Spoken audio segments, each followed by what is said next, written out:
Selamat sejahtera pelajar-pelajar tingkatan 5 calon SPM. Baik, untuk kelas kita pada kali ini kita akan melihat tajuk bab yang ketujuh sejarah tingkatan 5, iaitu membina kesejahteraan negara. Dalam tajuk ini kita akan melihat unsur-unsur perpaduan kaum dan integrasi nasional. Dalam buku teks anda, rujuk muka surat 138 ya. Baik. Tengok tajuk yang pertama, iaitu 7.1 perpaduan dan integrasi. Apakah itu perpaduan dan apakah itu integrasi dalam tajuk kesejahteraan negara ni? Kita tengok yang pertama, perpaduan kaum. Perpaduan kaum ialah keadaan rakyat daripada pelbagai etnik, agama dan wilayah hidup dengan aman dalam masyarakat yang bersatu. Kita di Malaysia ni terdiri daripada pelbagai kaum, daripada pelbagai negeri. Kita tinggal dekat negeri kita sendiri dan kita hidup aman dan damai. Dalam negeri itu pun ada pelbagai juga kaum. Contohnya Sarawak ada pelbagai kaum, Cina, Iban, Melayu, Melanau, Bidayuh. Semua itu dalam satu negeri dan kita hidup aman dalam negeri kita. Itu namakan perpaduan kaum. Baik, seterusnya integrasi nasional. Apa yang dimaksudkan dengan integrasi nasional? Integrasi nasional merupakan satu proses dinamik yang merapatkan hubungan masyarakat antara negeri dengan wilayah bagi membentuk satu bangsa. Ini maksud dia antara negeri Sarawak dengan Sabah, Sarawak dengan Kelantan, dengan Kuala Lumpur, dengan Selangor. Semua negeri di Malaysia yang ada pelbagai kaum tu tadi berhubung antara satu sama lain. Itu dinamakan sebagai integrasi. Peringkat nasional pula apabila kita bersetuju dan menamakan diri kita sebagai satu bangsa, iaitu bangsa Malaysia. Kita tidak lagi menamakan diri kita sebagai bangsa Melayu, Iban, Cina, tidak. Tapi kita namakan diri kita sebagai saya orang Malaysia. Dalam negara benda itu tidak kurang berjaya, bukan tidak berjaya, tapi apabila rakyat Malaysia pergi ke luar negara, perkara ini berjaya.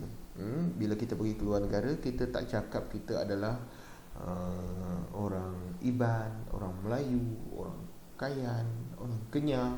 Kita cakap kita Malaysia. I am from Malaysia, I am Malaysian. Kita akan cakap ke orang putih macam tu. Itu dimaksudkan integrasi nasional antara negeri. Baik, latar belakang hubungan kaum di negara kita. Kaum-kaum di negara kita ni pada awalnya terpisah antara satu sama lain. Terpisah antara satu sama lain disebabkan oleh sejarah negara kita yang dijajah oleh British. Dalam buku teks kita muka surat 141 katanya dasar British.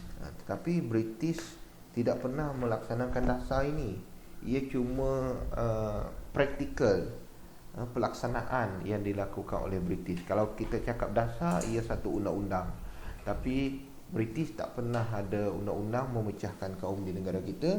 Cuma ia adalah satu praktis yang dilaksanakan oleh British. Bagaimana masyarakat di negara kita berpisah antara satu sama lain? Kita tengok 4 sebab ni. Pertama, disebabkan oleh pentadbiran. Pentadbiran British. British mengamalkan dasar ekonomi yang menyebabkan pekerja di bawah dasar ekonomi komersial dibawa pekerja dari luar negara, untuk memenuhi keperluan pekerjaan di dalam negara Malaysia ketika itu. Jadi dia bawa masuk orang Cina, orang India. Jadi penduduk yang ada di sini pun sudah ada penduduk juga. Jadi wujudlah pelbagai kaum. Kedua, disebabkan oleh kegiatan ekonomi. Kegiatan ekonomi yang berasaskan perlombongan biji timah dan perdagangan getah. Kegiatan ekonomi yang berbeza antara kaum menyebabkan penduduk di negara kita terpisah antara satu sama lain. Orang Cina pada satu ketika dahulu banyak terlibat dalam kegiatan perlombongan tinggal di Lombok saja. Orang kaum India banyak terlibat dengan kegiatan perdagangan tinggal di ladang. Orang Melayu di kampung, orang masyarakat Bumiputera Sabah Sarawak tinggal di kawasan pedalaman.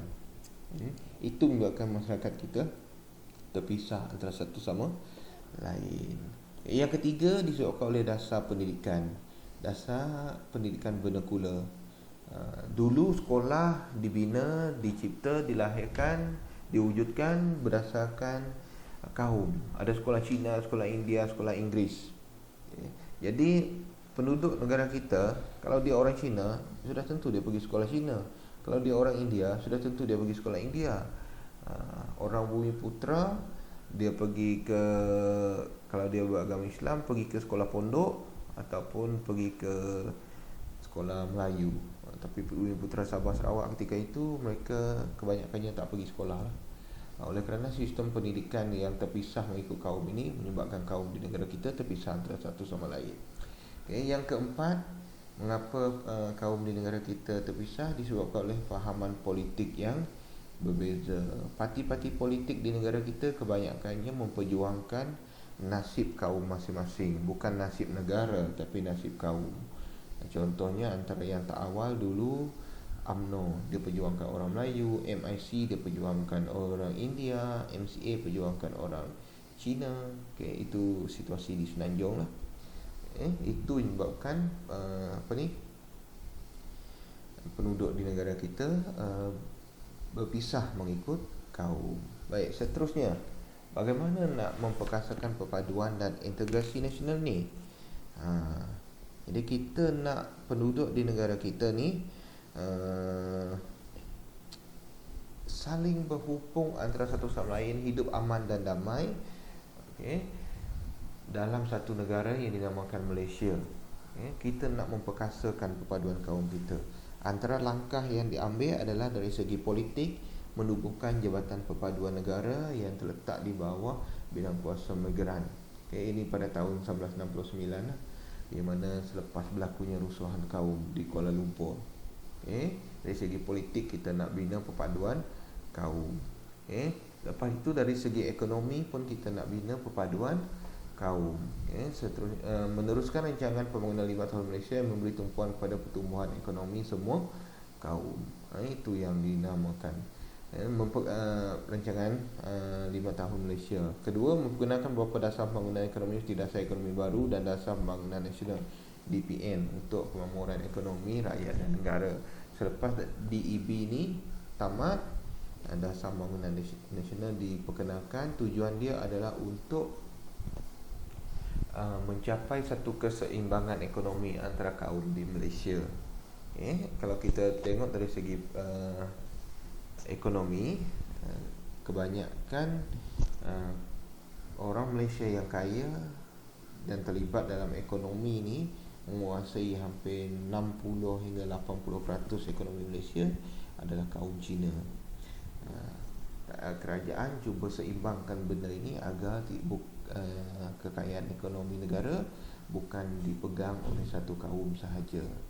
Itu maksud dia dari segi ekonomi. Dan dari segi sosial, kerajaan ingin menambah baik dasar pendidikan kebangsaan yang sedia ada melalui Akta Pendidikan, mengukuhkan sistem pendidikan melalui pelaksanaan dasar pendidikan seperti laporan aman talib, jawatan kuasa kabinet dan falsafah pendidikan kebangsaan. Tujuan dia adalah untuk memberi pendidikan kepada anak-anak yang ada di Malaysia, kerana kerajaan telah mengenal pasti salah satu cara untuk meningkatkan taraf hidup, mengubah taraf hidup kita daripada miskin kepada sederhana adalah melalui pendidikan. Pendidikan sangat penting. Sebab itu semua kita di Malaysia ni diwajibkan bersekolah. Anda semua diwajibkan bersekolah. Jadi tujuan dia adalah supaya kita dapat meningkatkan ekonomi keluarga kita. Kita bila dah habis belajar, dapat pekerjaan yang baik, kita dapat bantu keluarga. Kalau dulu keluarga kita hanya bertani, Bila sampai ke generasi kita, dapatlah keluarga kita mendapat pekerjaan yang lebih baik. Itu maksud dia. Jadi cara dia adalah dengan pendidikan. Pendidikan ini sangat penting. Baik, sampai di sini saja kelas kita untuk kali ini. Untuk tajuk 7.1. Sekian, terima kasih.